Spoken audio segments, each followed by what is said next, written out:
Hello, and let me get my microphone. There we go. Let me try that again. Hello, and welcome to the Home Mastering Feedback Workshop.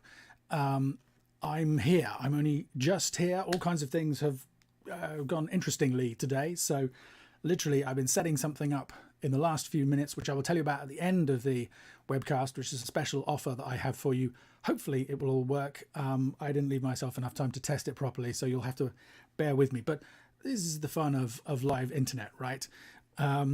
So now that I've remembered to move my microphone into place, maybe if you guys could just drop a note into the comments to let me know that you can see and hear me okay, that would be really helpful. And I will tell you a little bit about what I'm going to be doing this evening, but I will just wait. Michael says the sound is okay. Thank you. Fantastic. So this is the Home Mastering Feedback Workshop. So I have asked people on my email list and on social media to send me songs that they would like to see how I mastered them. And honestly, I've been overwhelmed with the response. I've had so many songs. I'm not going to cover all of them. I'm really sorry, but I'm really glad that it's a popular idea. And I kind of debated what should I pick, one or two songs and do them in kind of hyper detail, or what I've decided to do, in fact, is cover as many songs as I can in the time that we have. I want to leave some space at the end for you guys to ask questions, and I want to try and keep an eye on the chat here in case you have any questions as we go along to help answer them. But I think given that we've got limited time and there's so many songs to get through, I've kind of picked an initial selection that I think kind of offer a range of different useful pieces of feedback for most people watching. A lot of the songs I got sounded great already. Some of them maybe not quite ready for the mastering stage, I would say. But yeah, fantastic variety of material. Let me try sharing my screen with you so that hopefully you can see. There we go, entire screen, share, and hopefully you can see Wavelab there. With some songs, and I'm just going to play you a little bit of audio just to make sure that aspect of things, I tested this earlier this evening, it all seemed to be working, but I just want to make sure you can hear what's happening.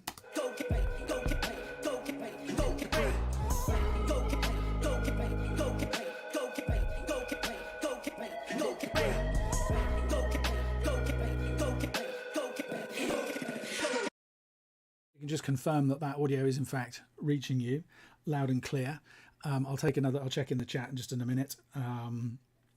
One of these live streams, I accidentally put my screen to sleep, and it cancelled the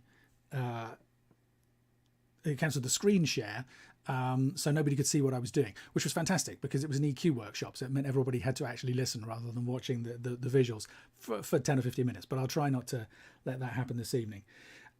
So the first song I'm going to do this evening was submitted by Antoine Chaudière. It seems to be called Baron Von. You heard a little bit of it there, so I'm going to play a little bit more, and then I'm going to start working on it and explain what I'm doing and why as I do. But before I do that, I will check back and make sure. Gert says all is good. So does Vinny. Thank you. Paul, good evening. Welcome. Nice to see so many people here. Feel free to drop comments in the chat to let everybody know where in the world you are. And if you're watching this and you know people who you think might also enjoy watching and listening, please feel free to share the link with them. It'd be great to spread the word. So let's take a look at this song here by Antoine. And one of the first things you can see is, I mean, for example, in comparison to this waveform, which let me just put that back to its original level, you can see is quite a lot louder.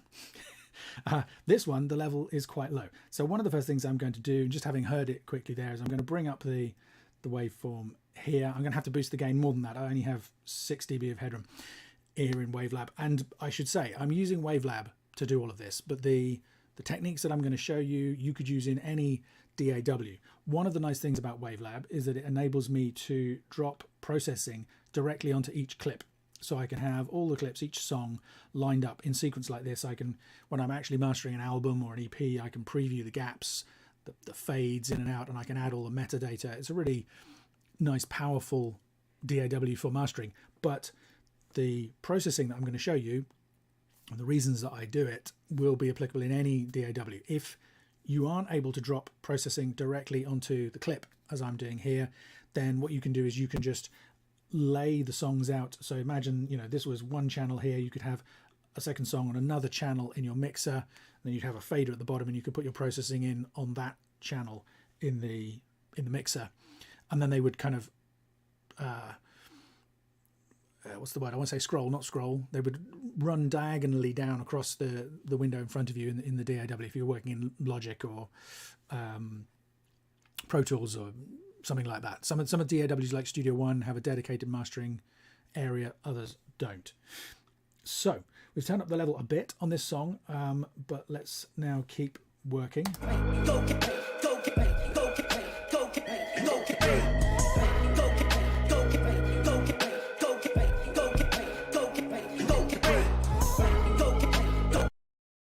So I'm going to, I've got a few, they're not really presets, but I've got a few kind of predefined sets of plugins that I can load. In this case, I'm going to use all FabFilter, just because I know lots of people have access to the FabFilter, and they're very much an option for, you know, I'm very happy using purely FabFilter plugins when I'm mastering to get a great result.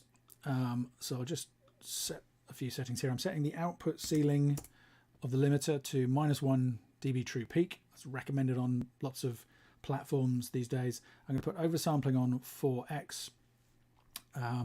With oversampling on, it's not so important to have true peak limiting enabled. They're very closely related. There's not enough time to go into that in depth in this workshop, but and then I'm just going to leave that. And then here at the beginning of the chain, I have a plugin that allows me to apply some gain. I like to apply gain as a separate stage, so that later on in the chain, if I decide to bypass an EQ or a compressor, there's not too much of a shift in level, which can be confusing. So I'm just going to increase the gain of this some more. Let's take a look, and I will bypass for the time being the EQ, and I've got a multiband compressor in there in case I want it, but let's just take a listen.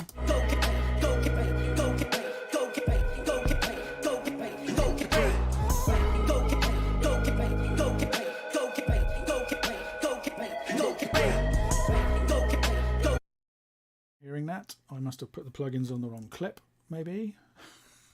Let's take a look. Yeah, I've got left the wrong plugin selected. Never mind, we can use those later. So let's just put those back in again. Live streaming, love it.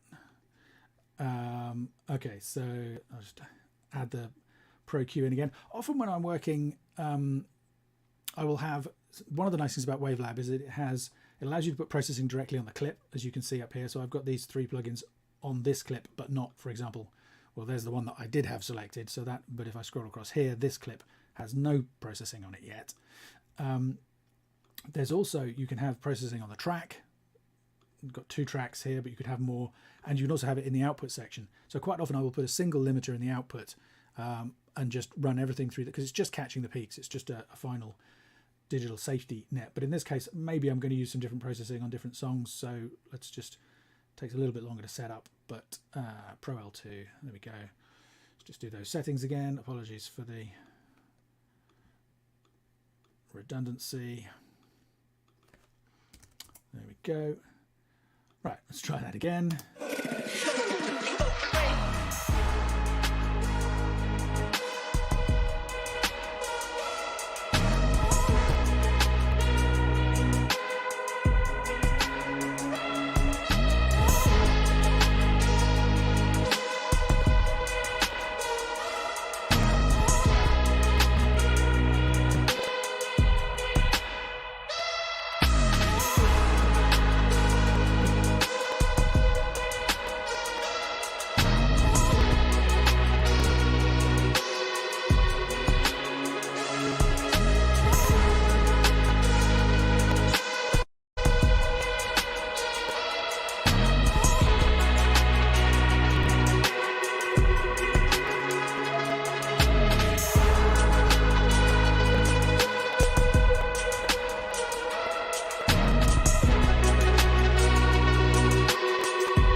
So that is a total of, we had 5.5 dBs there, and I've added 10 more dB there, 15.5 dB. Oh, and I forgot to bypass, the EQ is flat, but that means we'll be having some multiband processing in there. So I was about to say that was the only processing I was using. Let's take a look, and in fact, well, let's disable that. That's probably going to be a bit loud now. Disable the multiband. Disable both of those to be clear. Let's try that again.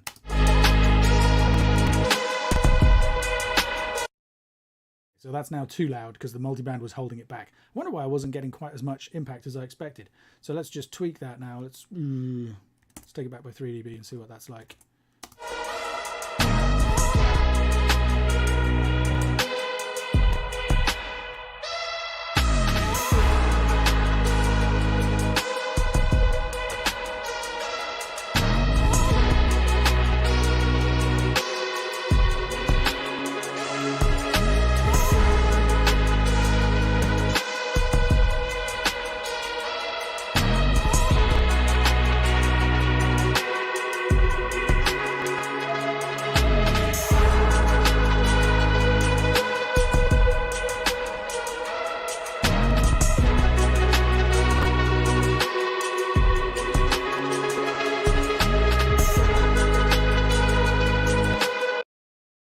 So that's now, okay, so that was, what was that?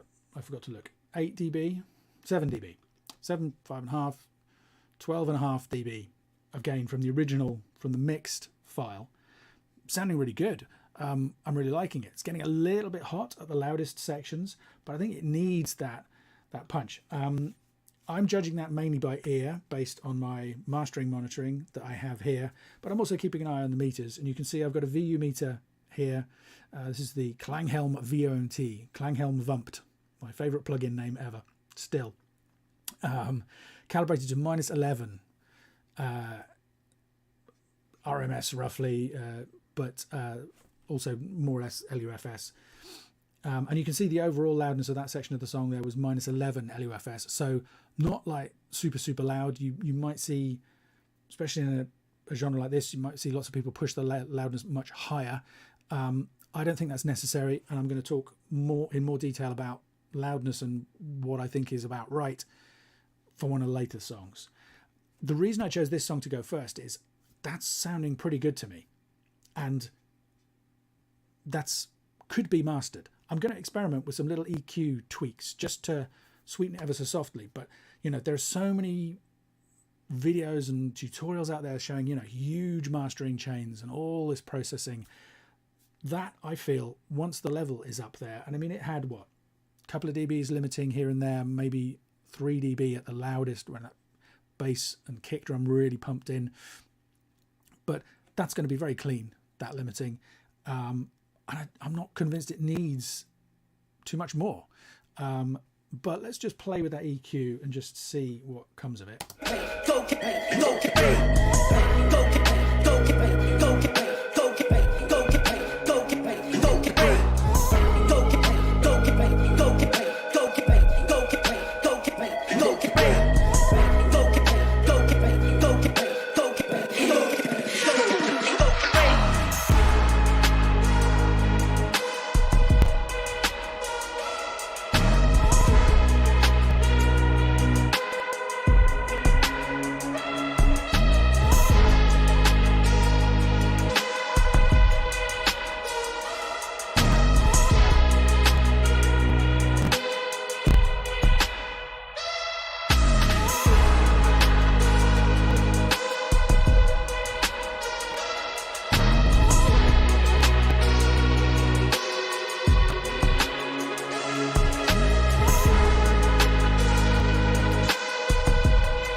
I'm really quite liking that.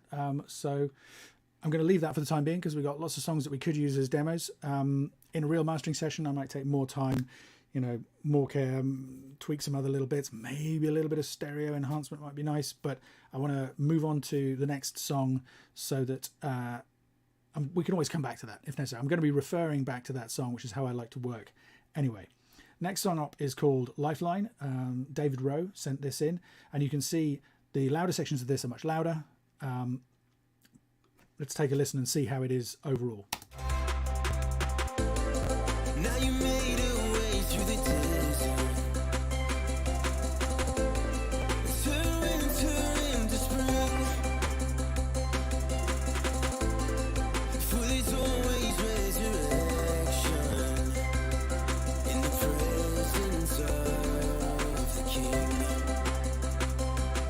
In the presence of the King. You move and I will move with you. You lead, 'cause you are the breakthrough, and I will focus my eyes on you. And you speak, I will be listening to your word. Strongholds are breaking, and I will make room for you to move.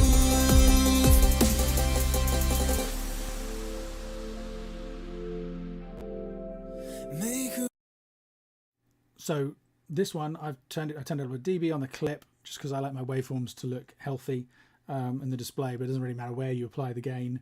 I've left those FabFilter plugins in that I put on accidentally. Why not? And I've turned up the clip again by 3 dB. Now I'm feeling like I want some EQ in this, and maybe this one is going to benefit for some compression, but we'll see. Let's start with EQ.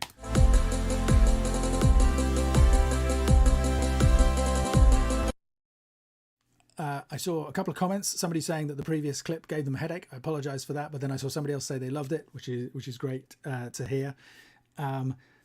Somebody saying there are occasional dropouts in the stream. Apologies if that's the case. Hopefully it won't interfere with your enjoyment too much live streaming.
So it's sounding good to me, really good. I would like some more intensity in that final section, and I think maybe I'm going to be able to get that using multiband compression.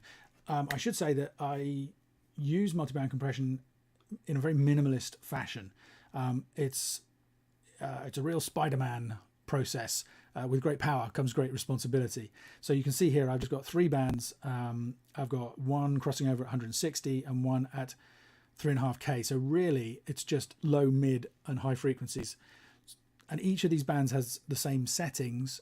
They just operate independently. So that means I can use it very much like a single band compressor in terms of gluing the mix together and enhancing that intensity that I'm looking for in this case, but without causing pumping because of the low frequency. This song has a very heavy bass. If I was using a single band compressor, then I'd be causing pumping and ducking potentially in the higher frequencies, and I don't want to do that. My goal is to be as invisible as possible. That's always a really important thing to me as a mastering engineer. I don't want anybody listening to what I'm doing saying, wow, listen to the mastering compression on that. I just want them to be listening to the song and saying, oh, this is fantastic. You know, it makes me want to laugh, dance, cry, sing, whatever is appropriate. So I've added that in. This is the fab filter, just in case you're interested in the settings. As a starting point, I've got the threshold at -12, attack and release at 40%, and I've got the knee there at 12 dB. I think the default is 24, which I find is too aggressive, and 2:1 ratio, so quite gentle. My goal with this is quite long attack and release times. I just want to hold the body of the sound together and let the limiter cope with all the transients, which is what they're really good at. My feeling with this song is if I pushed it harder into the limiter, it would be too aggressive, and I wouldn't get a result that I like, just based on experience. If we had more time, I could do a whole demo of that for you, but in this case, I'm just going to go with my instincts. So let's see what happens as we bring that into the mix, into the master.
So that's getting closer. I'm liking that now. That has more of that pressure, that feeling at the end there that I feel like it needs. And you could see there, I'll play it to you again in a second, the kick and the bass working separately in the multiband compression here. So I can do that transparently.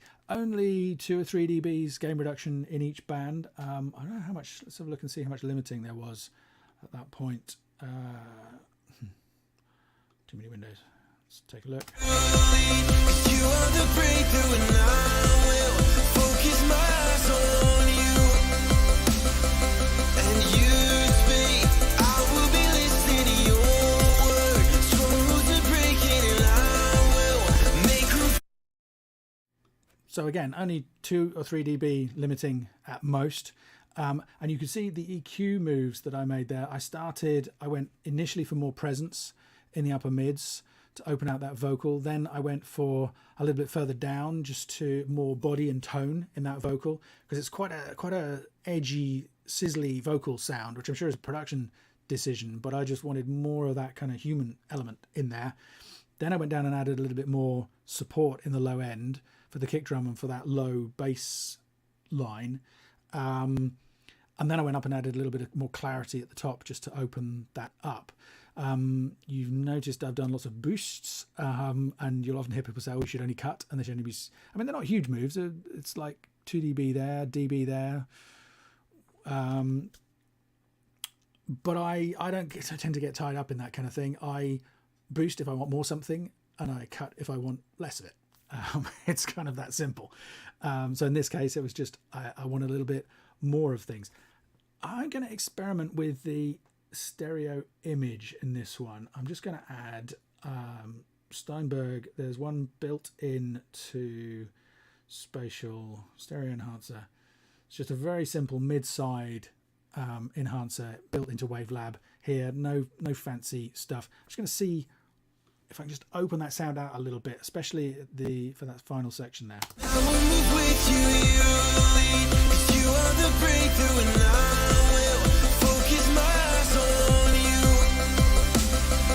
And you speak, I will be listening to your word. Strongholds are breaking, and I will make room for you to move. 'Cause you are the breakthrough, and I will focus my eyes on you. And you speak, I will be listening to your word. Strongholds are breaking, and I will make room for you to move.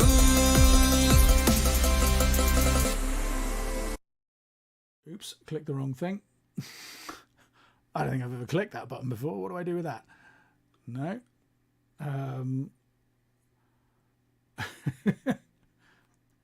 Wow. I've been using Wavelab for about 10 years and I've never managed to do that before. How do I get back? View.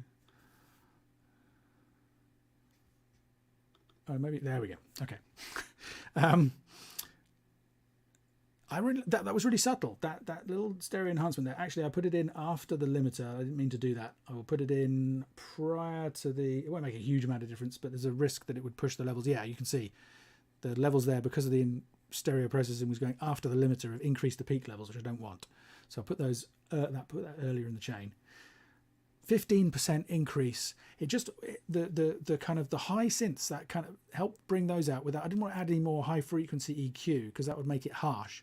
But it just helps kind of tickle your ears as they were spread out at the edge of the stereo image there at the end. If you listen. You are the breakthrough, and I will focus my eyes on you. And you speak, I will be listening to your word. Strongholds are breaking, and I will make room for. Opens it out really nicely. Now I'm going to go back and listen to the beginning of the song and just see how it feels moving through. That was obviously the big section where I wanted to build all of that intensity. Question is, how does that fit earlier on?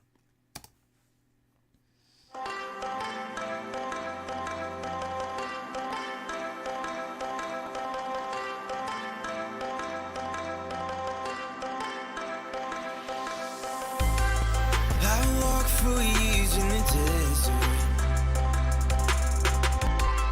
with your promises in mind, and I have this anticipation of this glory that I can't define. I don't have to fight for your blessing, 'cause your goodness follows me, and I will see it in the land of the living. For your glory it welcomes me.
I'm happy with how that works in terms of the overall balance. I wondered whether I would want to lift the intro level to the song to keep the energy consistent, but that's working. The internal dynamics of the song are working well. I think I've done quite a lot to that, obviously.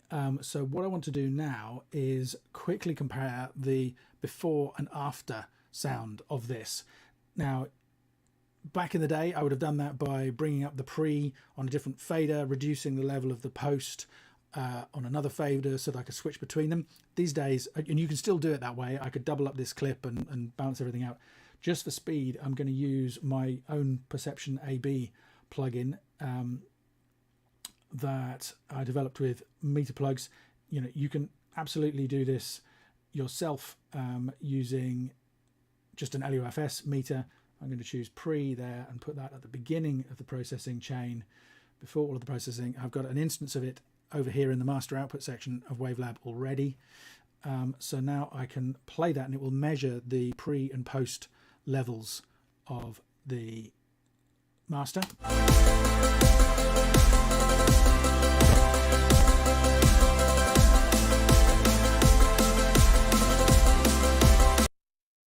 Going to correct for the sync.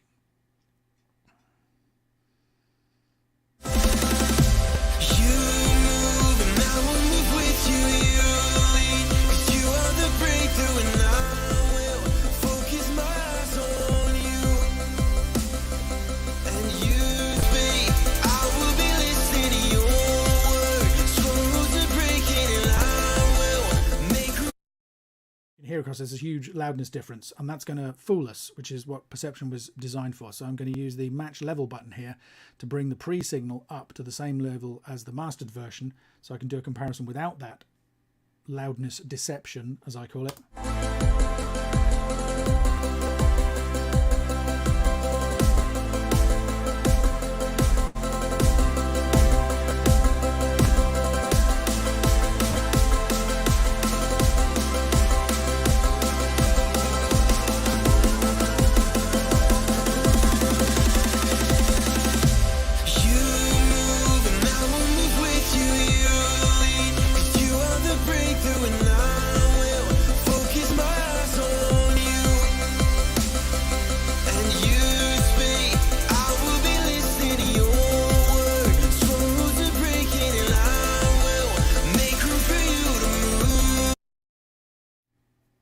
I'm listening to that, I'm wondering whether I've brightened it up too much. So I'm going to play with that in a second, but otherwise I'm liking that. There's a nice low fullness to the low end in the pre-version when they're loudness matched, but actually I think it's pushing over the top in those low mids, and I like the way that the compression is holding things together. I like the opening out of the space.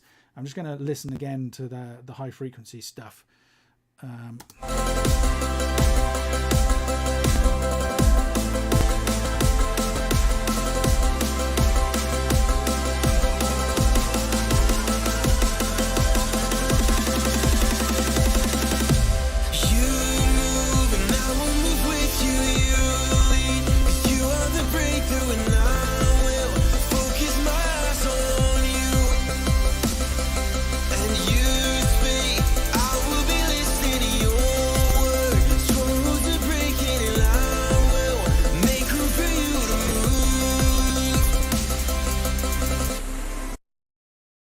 Yeah, so I've tweaked those highest boosts there back ever so slightly, 0.2 of a dB on this one. They all scale proportionally to each other, which is a nice thing about the way the Pro Q works. I'm not saying that's perfect.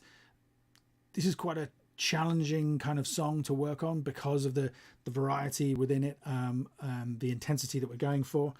What is the overall loudness of that section? So -10, I wouldn't want to go any louder than that personally. There's lots of people out there who would master it way louder. I don't think that's necessary. I'm going to talk about that in the next song. And let's move on to the next song so we can keep the momentum going here. Now, you can see how loud that is already. I'm not even going to play it to you at that level. I'm going to pull this back to, let's try -3 dB and see how that sounds.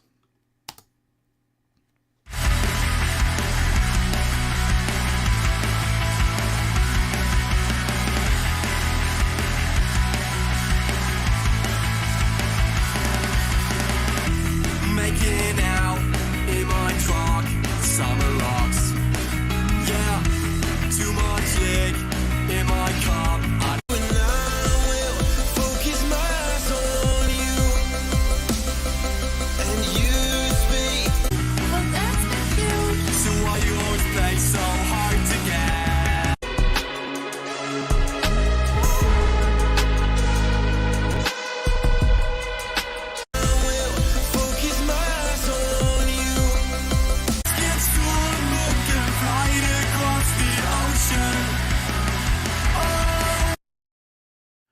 So 3 dBs wasn't too bad of a guess. That's kind of the right level. You can see over here on my Dynameter plugin how much more restricted the microdynamics of that song are, how it's been pushed up already very hard into a limiter. And in fact, I suspect this is a master. I hope this is a mastered file, because in my opinion, it's much too loud for a mix. If this was supplied to me to be mastered, given my final goals for loudness, I would be finding my hands were somewhat tied by the processing that's already happened. You know, the very aggressive compression and limiting that's taking place in there already is going to limit to some extent what I can do. Having said that, I do want to experiment with tweaking the EQ a little bit on that. I think we can open out that vocal and get a more natural sound, and it'll be interesting to see how far we can get with that. But the reason I included it was to make this point about loudness, because Finn, who sent the song in, specifically said, did I think this was in an appropriate range for online streaming, for Spotify? And the answer is, in my opinion, it's already way louder than it needs to be. I'm sure most of you already know these days all the loudest stuff on all the major platforms, Spotify, YouTube, Tidal, Pandora, Amazon Music, all the loudest stuff gets reduced in level because users get upset when there are dramatic changes in loudness and they suddenly get blasted by the level from one song, or can't hear what's happening when another song drops way down in level. There's a process called loudness normalization, and I think generally it's a good thing because it means we don't have to push super loud in order to know that our stuff is going to compete online. So I haven't measured the overall levels for these songs, but you saw that the loudest section of these two was up at the kind of -10, -11 level. Given that they've got quite a lot of variety in them, that means that the overall numbers for the songs are going to be somewhat below that.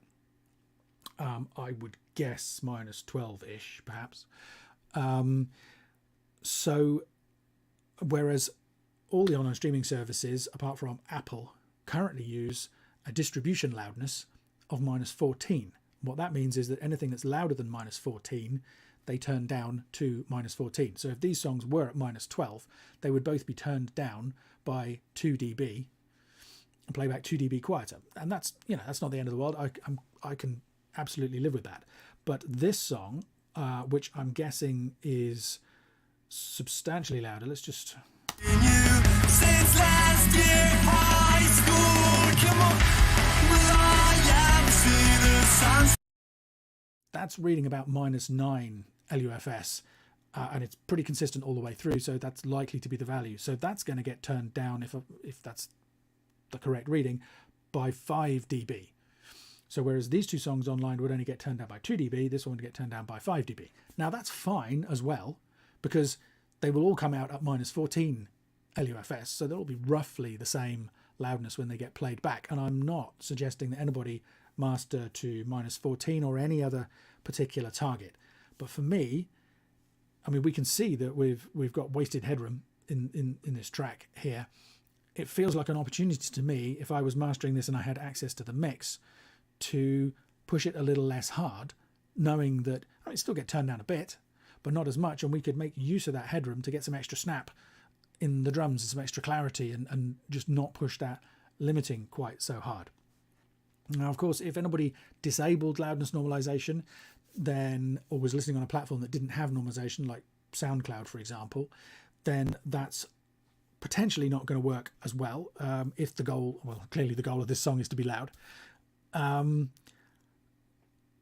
My opinion is that, well, the numbers that I can find suggest that something like 85% of people listening online are hearing music that's normalized. That's taking all the platforms into account, which of them have it on by default, how many people turn it off. It's between 70 and 90% of people. So that other 10 or 15% who maybe are going to hear it with loudness differences, I think that's okay. When you go and look at the biggest, most popular tracks on somewhere like SoundCloud that has no normalization, some of them are super loud and some of them are not. And that's literally in the top 5, the top 10. So if you can have songs that are super loud and songs that are not super loud in the top 10, clearly the loudness is really not affecting the popularity or the success of those songs. So I feel like it's a mistake to master it too loud. Having said that, you can absolutely use all the strategies. You know, you can push the multiband limiter and the multiband compressor and the limiter much harder. You can use much more aggressive settings if you would like, and if you're happy with the way that that sounds. But my suggestion is to do something more conservative. So let's have a mess around with the EQ on this song and just see. For me, the vocal sounds a little bit pinched, a little bit that kind of feel to it, as though he's cupping the microphone. I'd like to try and open that out a little bit, maybe get a little bit of, well, let's see.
I haven't seen you since last year of high school. I haven't seen you since last year of high school. I haven't seen you since last year of high school. Come on. Will I ever see the sunset in California? All I ever do is traveling to Barcelona. Let's just skip school and book a flight across the ocean. Oh, will I ever see my teacher again?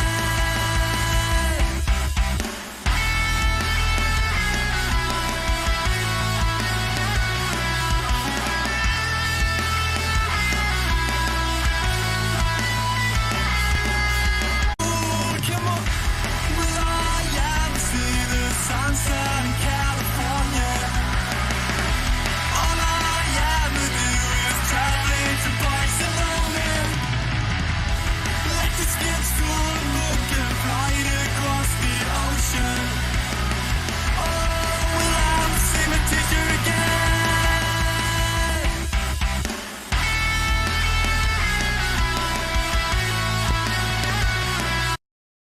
Rookie mistake. I thought I had disabled that multiband, but I hadn't. No wonder I was hearing level changes. Let's try that again. Skip school and book a flight across the ocean. Oh, will I ever see my teacher again?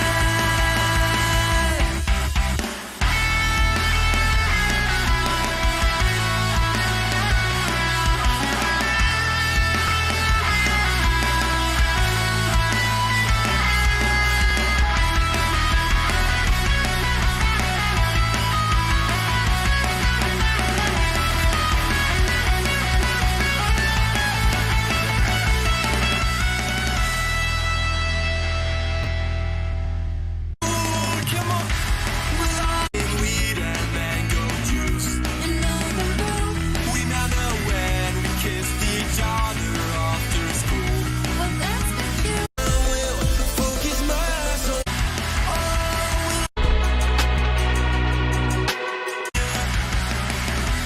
All I ever do is traveling to Barcelona.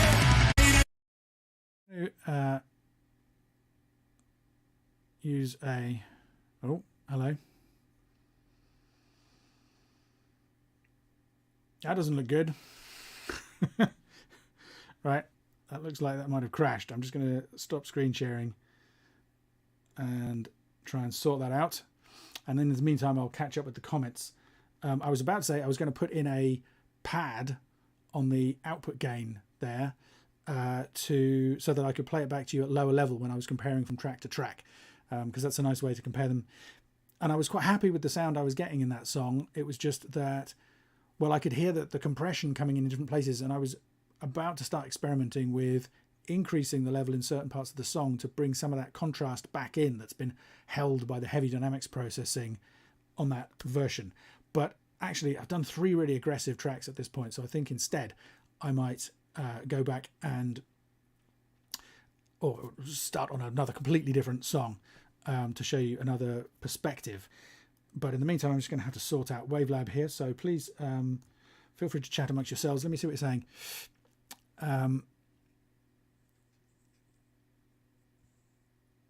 Kev there talking about dynamics and saying that if you have he has 2 copies of the same CD and prefers the quieter, more dynamic one when you turn it up. There's a question there from Damien about dynamic EQ. I'll do some questions at the end. I could happily talk about that. Yeah, lots of...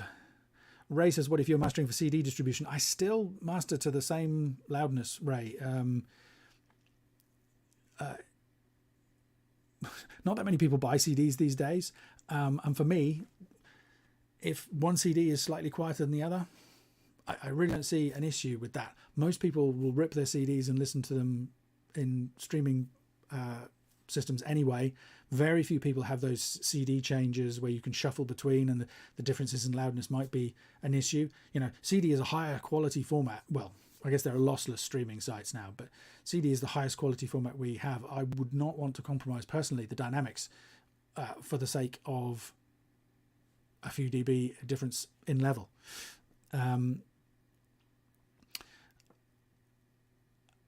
Somebody there says drums disappear, but I don't know what that one is related to. Anyway, right, just please bear with me a minute while I just get Wavelab back up and running. Let's quit that, and I will have to, hopefully there's a recent auto save. I'm quite sure why. It's unusual for it to crash like that.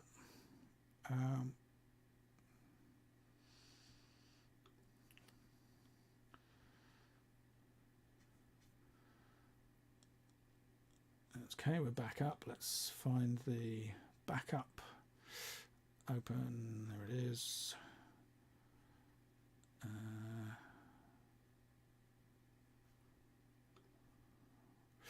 Most recent one. 5 or 10 minutes ago, not too bad. There we go. Let's close that and save it. Oh, I've opened the wrong one. Bear with me. Where do I want to go?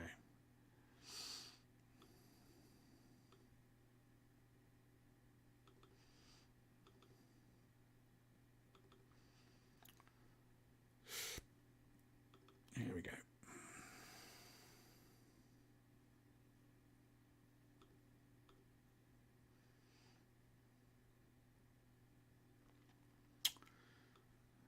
We apologise for the delay.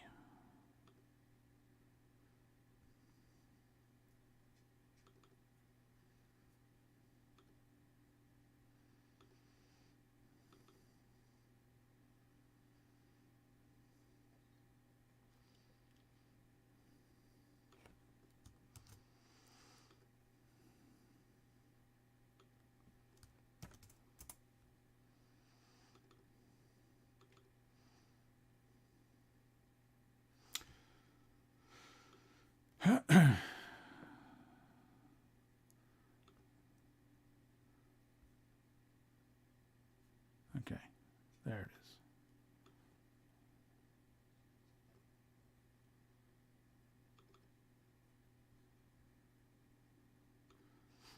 It's better. Yeah, lost the EQ settings unfortunately for that last track, but that's okay. So yeah, let's just save as.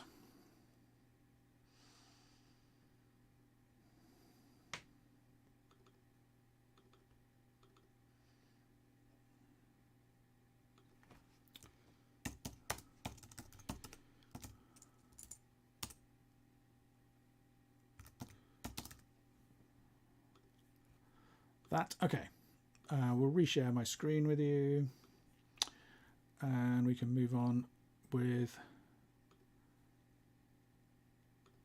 another song.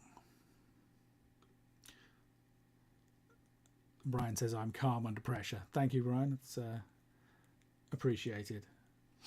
Okay, so this song was sent in by Barry Cox, and it's called Resonant Futures. And yes, it's a very different style. So whoever it was who said that the first song gave them a headache, hopefully this one won't.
I apologise, Brian, for being so disrespectful to your music. I just want to get a sense of where this is going.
Probably heard a little bit of clipping there. I haven't added a limiter into the end of the chain yet, so I'll just do that just to...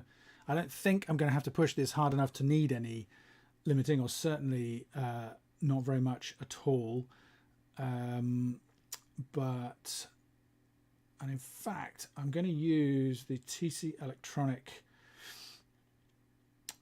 It's called the Brickwall HD, but it does achieve a Brickwall result, but I do not use it for Brickwall limiting. It's very, very clean, which is going to be appropriate for a song like this. I don't want any, so let's just quickly, don't need any soft clipping, 0 dB gain, ceiling -1 as before.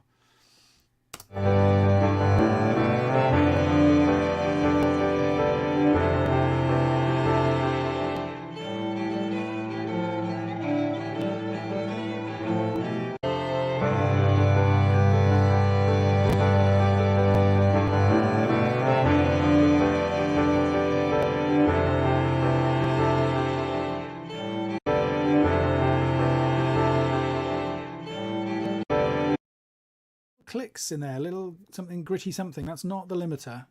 We're not hitting the limiter, so that's something there in the recording. If this was a real project, I'd probably go back to Barry and see whether we can resolve that in the mix. If not, then Isotope RX might be a great way. It's a fantastic restoration tool, great way to help with that. So I'll just talk a little bit what I'm doing here. I mean, it's just lifting up the level, not necessarily. I mean, this has quite a classical feel to it. I don't know whether Barry would class it as classical or not. Obviously, it's a classical kind of style arrangement, piano and strings. But I'm mastering it next to these other huge songs. So I think this is a kind of a good example of the kind of thing that you do in a real mastering project. Is if this were presented, for example, maybe it could be a film soundtrack. You know, that's where you might get two songs of this kind of contrasting tone and style, genre next to each other, and you want them to sit well together. So maybe you might push a track like this a little bit harder in terms of level than you might otherwise do. I mean, it sounded very nice anyway, but I felt like I could open out the top end a little bit, which is what I have these lifts here, and it's a little bit thick in those low mids, so I tamed that slightly. This just brings out the bottom end a little bit. Not entirely sure I'm 100% happy with these settings yet, but that's my thinking. And yeah, the level is a little bit on the high side potentially for this kind of material, except that it's going up against, you know, the songs we've been working on earlier in the workshop. So I'm going to keep listening to that.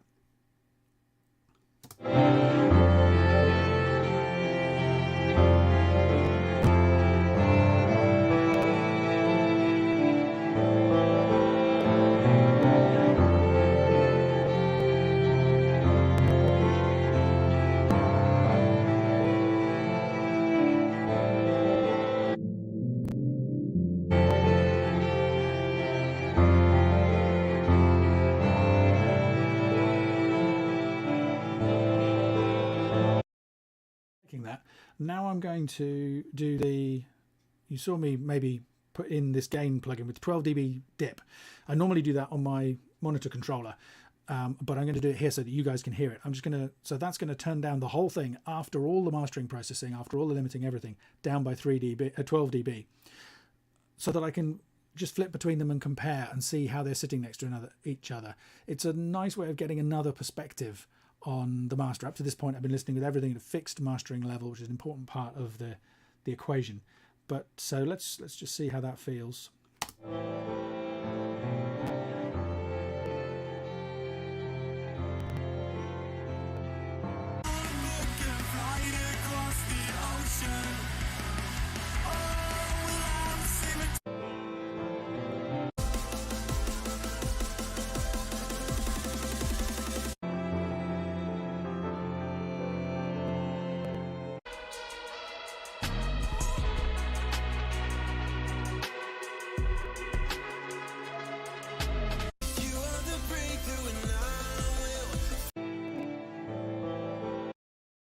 So it really would be quite a bizarre soundtrack, but I'm liking the way all those fit together. Sometimes listening at lower level gives you a different perspective on, especially loudness. But I'm quite happy with the way those are working. Obviously, I've lost the EQ settings that I made on When Summer Ends there, that track. But I don't think that's. I might just quickly put in a little bit of a present. You since last year high school.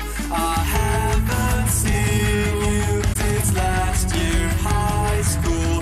I haven't seen you since last year high school. Come on. Well, I have seen the sunset in California.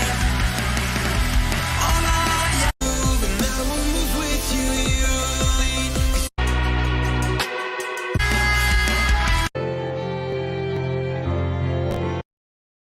So we're coming up to the hour, and I want to do some of your questions in the chat before we finish.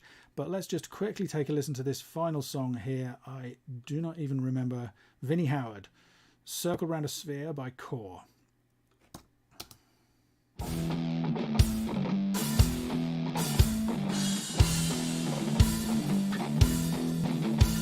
Excuse me.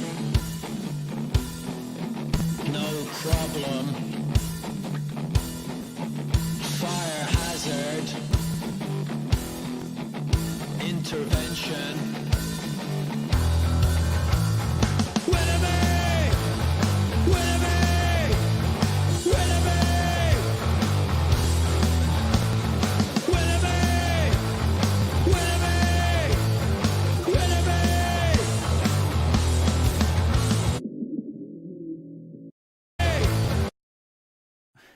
That's handy. It looks like it's got some processing left in there from when I was playing around earlier. So I'm just going to build on that.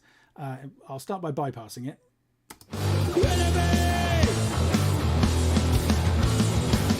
me, no problem. Fire. So the thing that really jumped out at me initially when I heard the song was that resonance in the snare and some of the vocals. So that's what this was aiming to reduce. But in the context of the other songs now, we might have to go further with that. So let's have a play.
Okay, so I'm not completely happy with that yet. The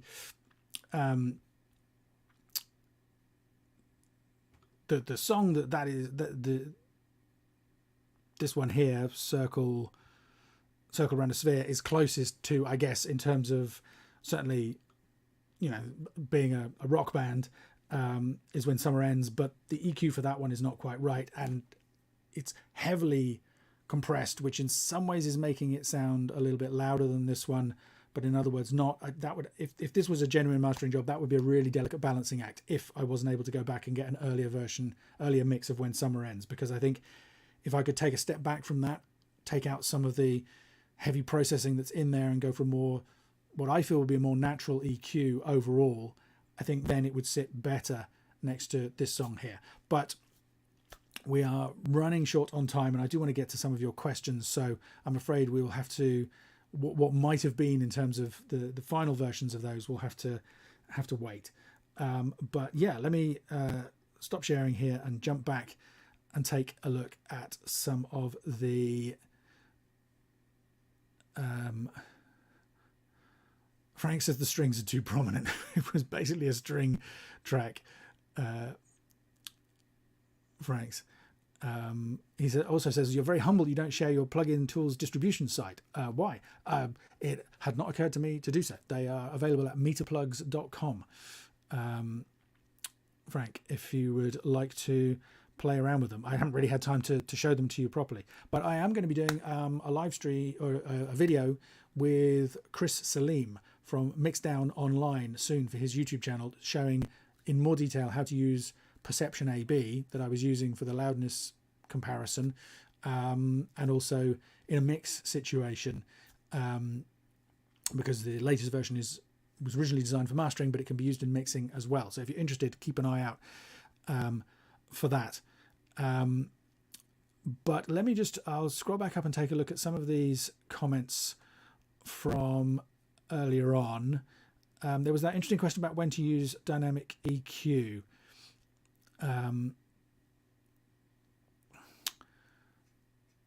Brian is saying that he would think about using a dynamic EQ to bring out some of the snare and the kick. Not entirely sure which track he was suggesting, unfortunately.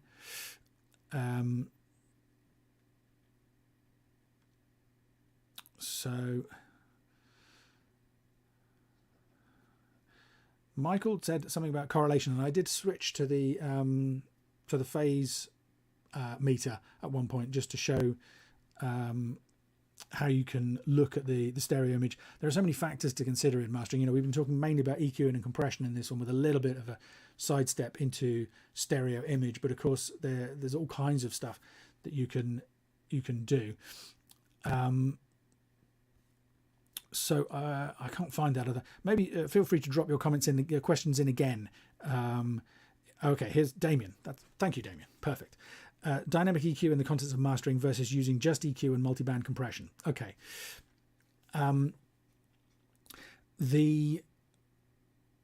I basically feel as though you saw there the way that I was using multiband compression. I had 3 very broad bands, and really it's almost like a single band compressor. You know, I mean, 160 to 3.5 kilohertz. That's where the vast majority of the musical content is. Everything pretty much above that is kind of the high frequencies, kind of more to do with timbre and space, and you know, the percussion and cymbals and the sibilants and all those kind of things. You know, a lot of the notes are in between 160 and 3.5 kilohertz, and then the low end is held separately. So in some ways, it's not that different from using a single band compressor with a sidechain to prevent the pumping in the low end. Whereas a dynamic EQ, let me just in case anybody isn't kind of not sure what I mean when we talk about dynamic EQ, if I just quickly share this screen again and go back to Wavelab, just for the sake of argument, let's say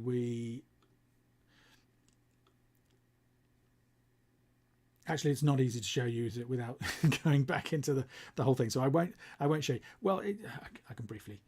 These EQ boosts, you know, this is just straight EQ, cut, boost, whatever. You can also, in FabFilter, it's very easy. You just drag down this slider here, and you can see there, with that setting in place, I could set the basic EQ boost to 0, but then when the signal in this frequency range crosses a particular threshold, and the lower this goes, the lower that threshold will be, then you would hear the EQ change, and it could be a boost or it could be a cut, depending on what you want. So for example, if you had a particularly nasal resonance in a guitar sound or a vocal sound, you could go in this is quite a broad EQ boost, but I could go in very narrow and very surgical and specifically try and take out that one specific frequency area, in addition to possibly the other broad EQ moves that I was taking.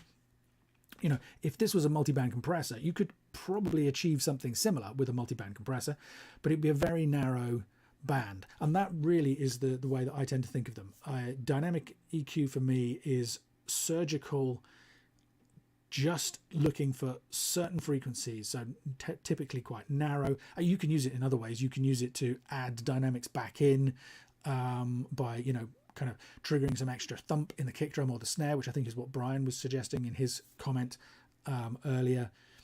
There are lots of flexible ways you can do it, but for me, multiband compression is about broad changes about the overall tone of the track, whereas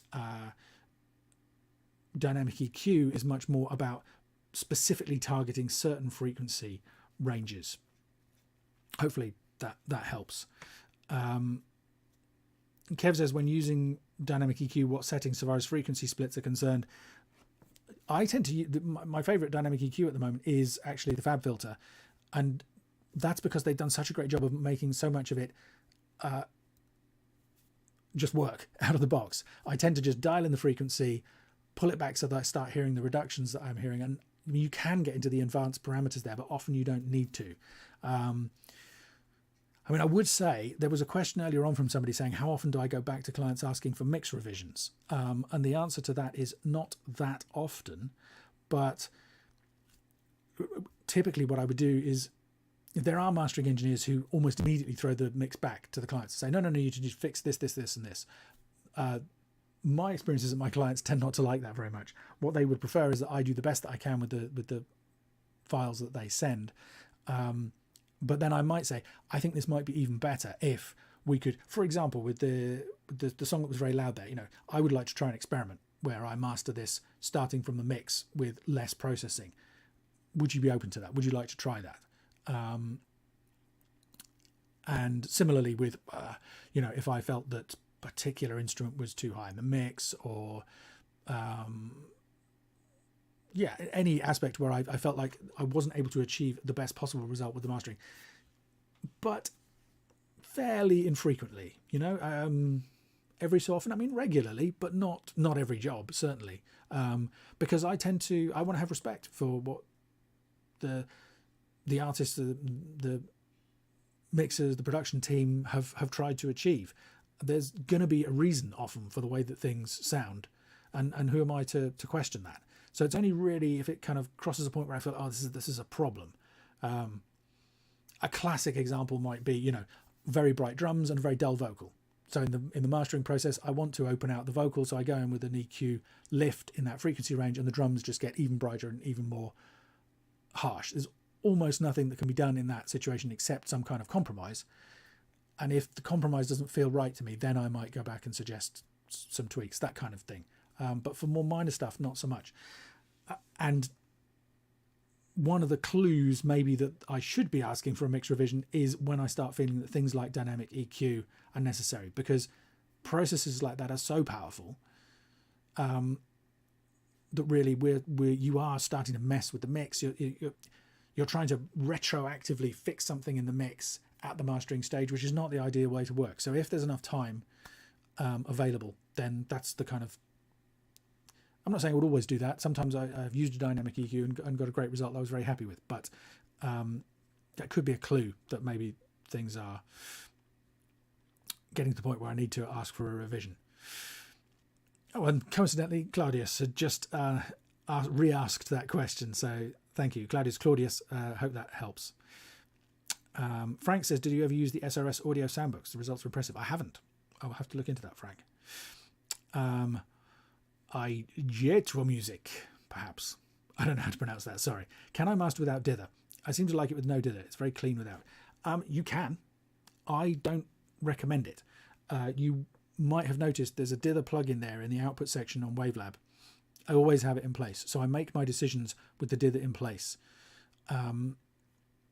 then there's no surprises. Then I can get exactly the result. I don't spend hours agonizing about different types of dither. I just put it in because it's a technical requirement when you reduce down to 16-bit, especially for CD, or if that's what a streaming site requires.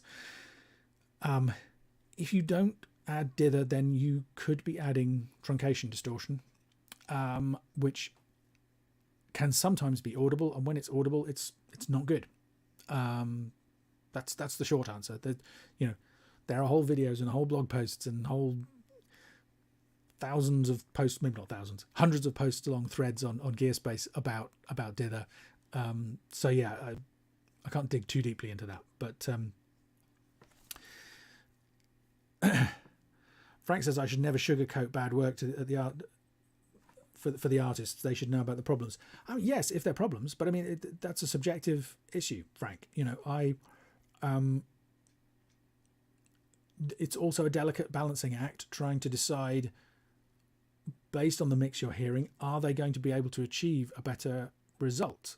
Honestly, there have been times when I have asked for revisions from clients, and they've come back and they fixed the thing that I asked them to fix, and something else has gone wrong.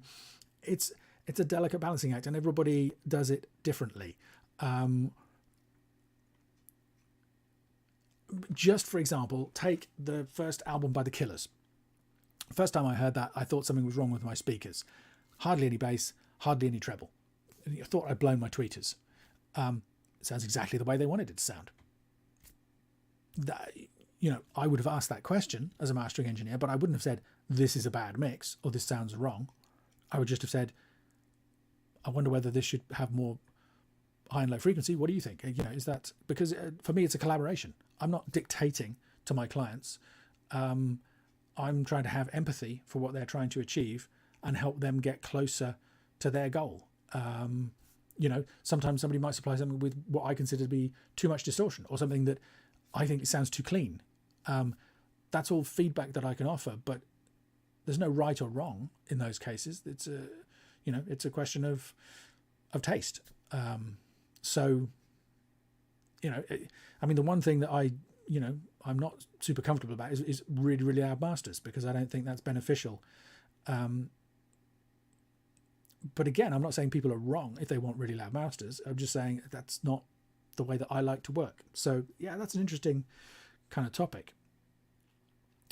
Bob says that most revisions he does are prompted by the client when he hears the master. I think that's a great point. Very often I will actually be quite happy with what I'm working on, do a master that I'm pleased with, and then they come back and say, oh, you know what, having heard that, I would like to do X, Y, Z.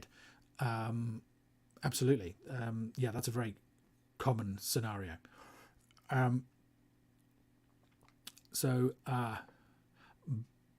Bebek, maybe, is that how that's pronounced?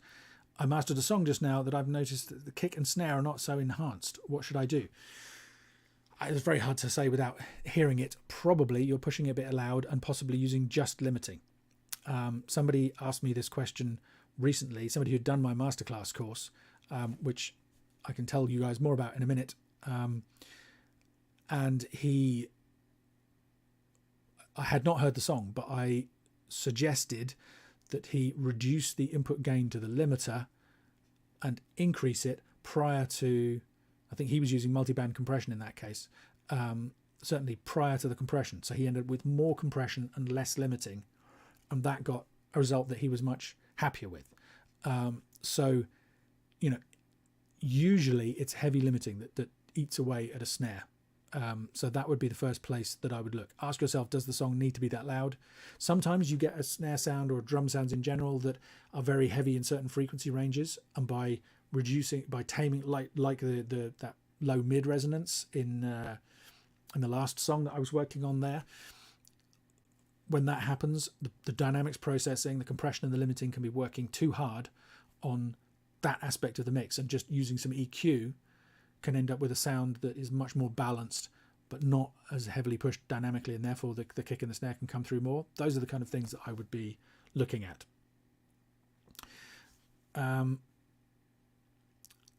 Let's take a look and see what other questions we have here. So I'm not sure how to pronounce that now. 00 boo 00. When do you feel the need to use compression? you didn't use it on some of the tracks. Correct. I use compression for if I want to increase loudness, if I want to increase intensity, if I want to control dynamics. I might often go for automation before.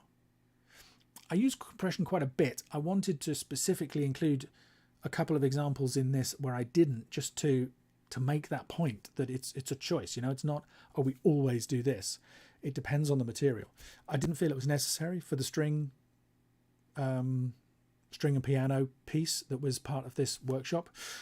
I didn't feel it was necessary for Antoine's piece, the first one that I mastered, or did my mastering demonstration on, let's say. I don't think any of these are finished masters necessarily. So yes, it's if certain elements of the mix, if I feel the mix needs gluing together more, or if I want more ingression or intensity, more density, if I want a thicker, fuller sound. Sometimes I use it to enhance punch. You can use it to increase the sense of impact from the drums by using the right attack and release times. It's a very delicate question, to be honest. It's one of those things that comes with instinct and comes with time. But it's exactly the kind of question that I would like to, or that I do tackle on a course that I run called the Home Mastering Masterclass. It's starting again next Friday.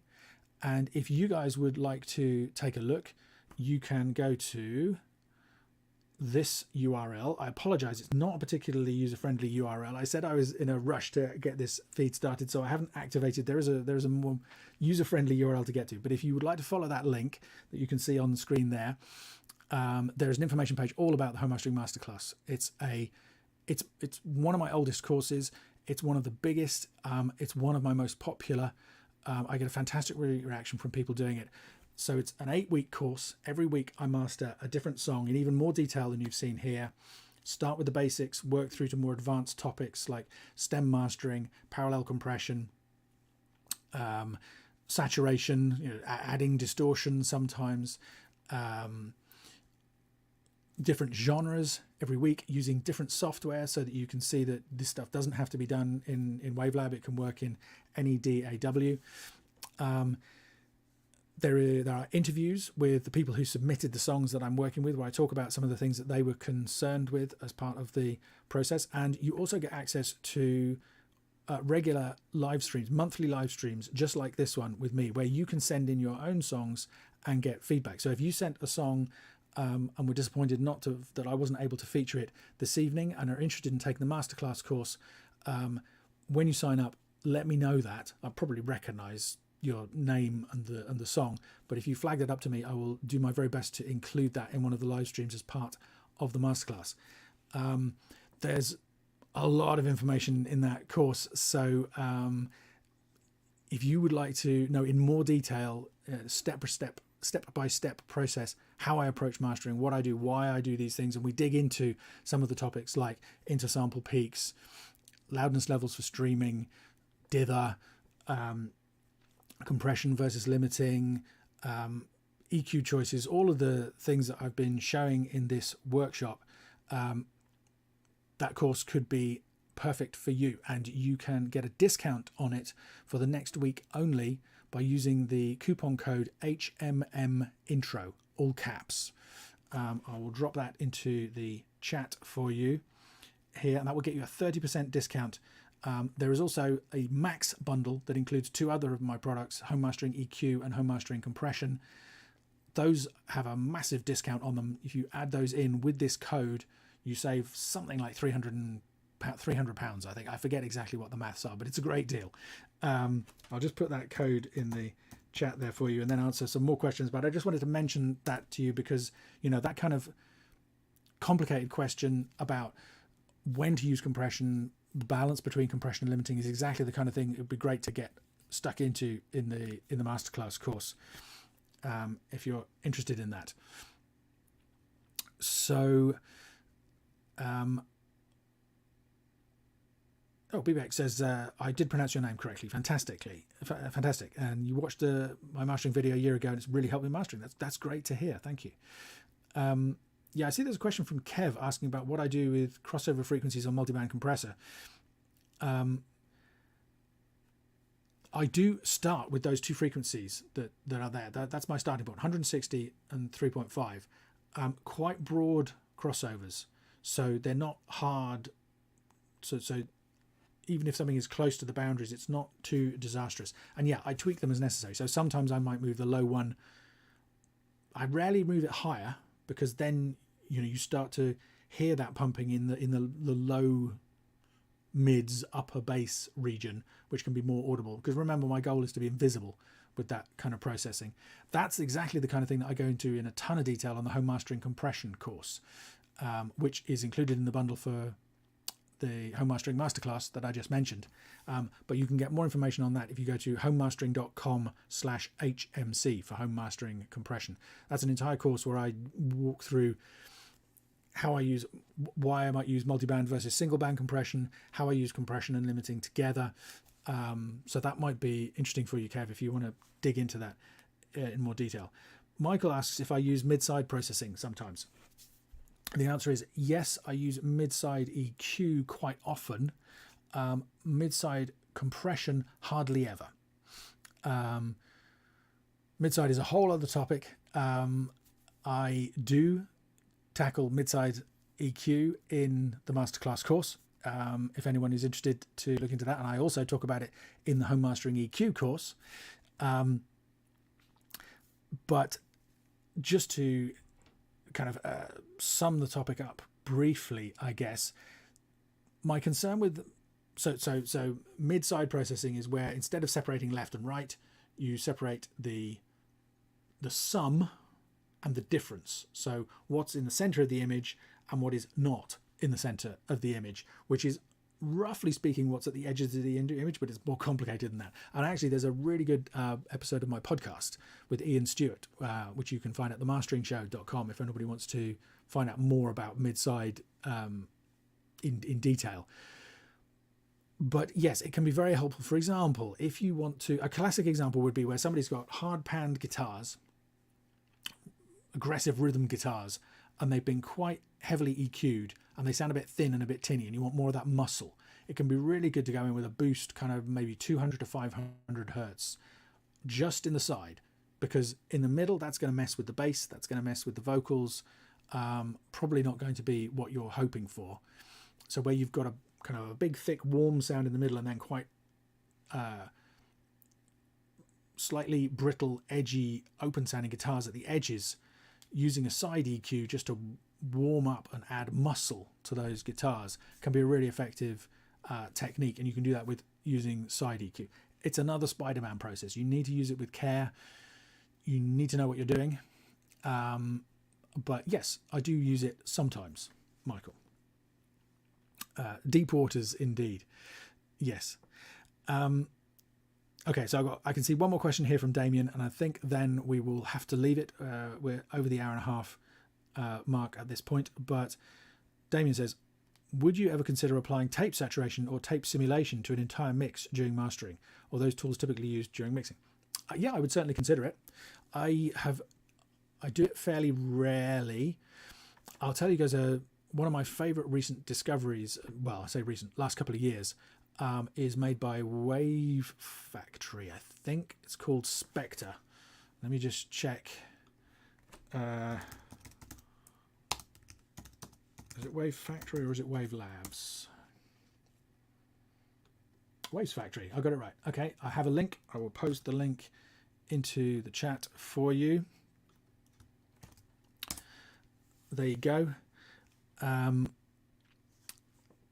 The great thing about that is it's not a tape emulator, but it is a great way of adding some saturation with really precise control. So the interface looks like an EQ, so you can just dial in a bit of grit or something in the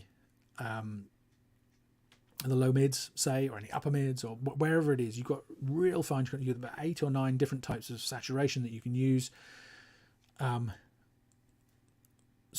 the reason I mention it is that quite often I find that tape emulation might be a bit too much. So, for example, the Slate tape emulator, VMT is it, or VM, something like that, I find it adds a big low frequency bump. which I'm not saying is a bad thing, but I tend to, if I'm going to add tape emulation, it'll be right at the end of the process. You know, I get to a certain point, I think, oh, I just need a little bit more something in here, a little bit more, again, often density or I want to say distortion. It's not really distortion because it's more subtle than that, but just, well, that kind of tape flavor. If I put something like the VMT, if that's what it's called, virtual tape machine, VTM, if I put that in right at the end, it changes the sound too much for me. So instead, there's one made by Waves, Kramer tape, can be more subtle. That could be a way of achieving the kind of result you're looking for, and I do that occasionally. But these days, I'm a mastering engineer. Part of being a mastering engineer is being a control freak. So I want absolute control over. So rather than adding saturation to everything, I'd rather go in with something like Spectre and just add a little bit here or a little bit there with more control. So yes, I do sometimes, but fairly rarely. Steve said he's got to go. That was great. You're welcome. Thanks. Is my MD3 multiband dynamic a stock plugin? No, MD4 HD is. That's the TC Electronic plugin. Used to only be available as part of with the PowerCore hardware, but you can get it now as a plugin. So search for TC Electronic MD4 and you can find it. Be back.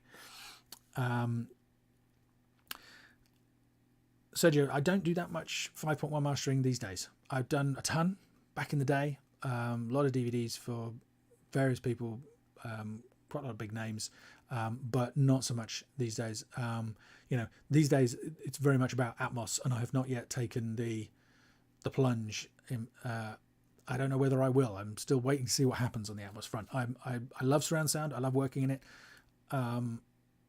but I'm not 100% convinced. Even now, it'll be very interesting to see where Atmos goes. I think it's too tough to call. I can see a nice comment there. Do I do monthly payments with the masterclass? Yes. If you now the price might not be right on that. It might not yet include the discount, so I will check that. So don't sign up yet if you're interested in monthly payments.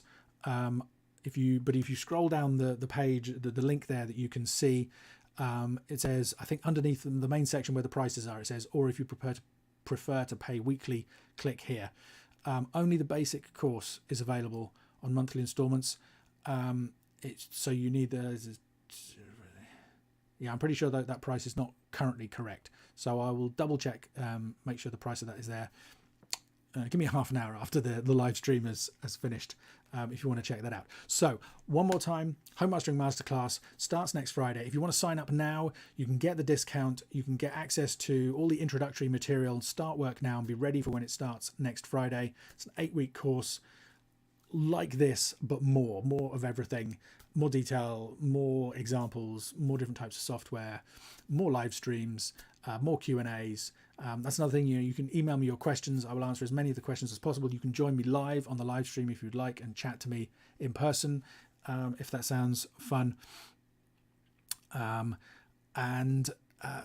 Yeah, remember the discount code HMMINTRO, which I posted further up in the comments, will get you a 30% discount just until the course starts next Friday. I hope you enjoyed this workshop. I hope you found something useful or interesting. If you did, please share it with other people so that they can get the benefit as well. I won't be keeping it up forever, so act quickly. If you would like to check out the masterclass, please follow the link there and use the discount code HMMINTRO. And as always, thanks for listening.